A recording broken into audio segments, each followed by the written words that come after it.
မင်္ဂလာပါရှင်ဒီနေ့ကျမစနေနေ့လေးဆိုတော့ရုံးပေးရလေးစီးသွားတာပေါ့နော်ကျမပစုံတွေ့တာနဲ့ပစုံလေးဝယ်လာတယ်ပစုံက3000ဘူး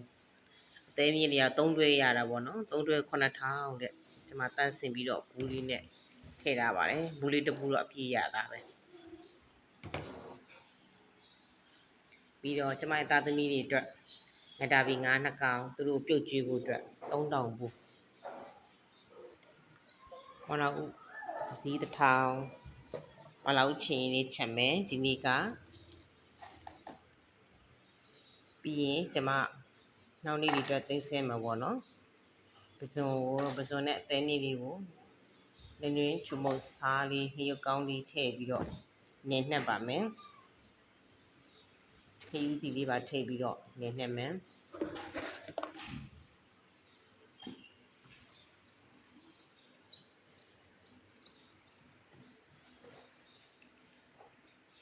တဲမျိုးကျမအချိုနဲ့အဆက်နဲ့ကြော်မှာပေါ့နော်အဆက်ကမနှက်ပြင်အတွက်အချိုကတော့ဒီနေ့ကြော်မှာပေါ့နော်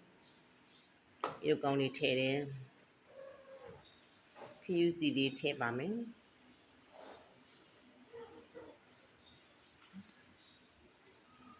ပစုံကတော့နောက်နေ့တွေအတွက်ပေါ့2ရက်3ရက်စာတော့ကျမဈေးဝယ်လာတာပေါ့ရှင်နှက်စာတော့သားလေးနှက်စာတော့နေမယ်ဆိုနေပြီးရှင်အသေးလေးတွေကိုလည်းအလူကိုပဲရတာလေးစိတ်ဝင်အောင်နှက်စာအောင်နေပါမယ်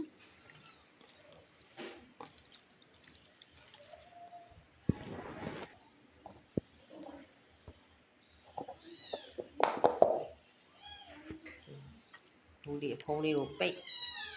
ပြီးရင်ကျမသမီးကအမြင့်မကျဘူးသူအသေးပဲစားကြမို့ကျမအသေးလေးရွေးပြီးတော့သူ့အတွက်အချိုလေးတစ်ခွက်ကြော်ပြီးမှာပေါ့နော်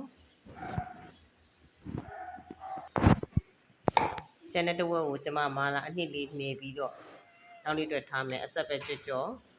ကင်မဲကင်ဆဆပေါ့နော်နောက်နေ့အတွက်နှက်ပါမယ်မာလာနေ့လေးထည့်ပြီးတော့နှက်ဆအောင်နေပါမယ်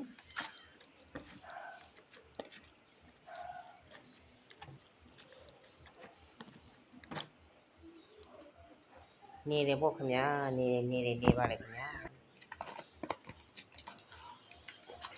ဒါလေးကတော့စက်သားကိုလည်းအလိုပဲဒါလေးက3000ဘူးနည်းနည်းမှုန်လေးနဲ့ချုံမုတ်စားလေးနေပြီးတော့နောက်နေ့အတွက်ဒီကတတာထဲမှာထည့်သိမ်းထားပါမယ်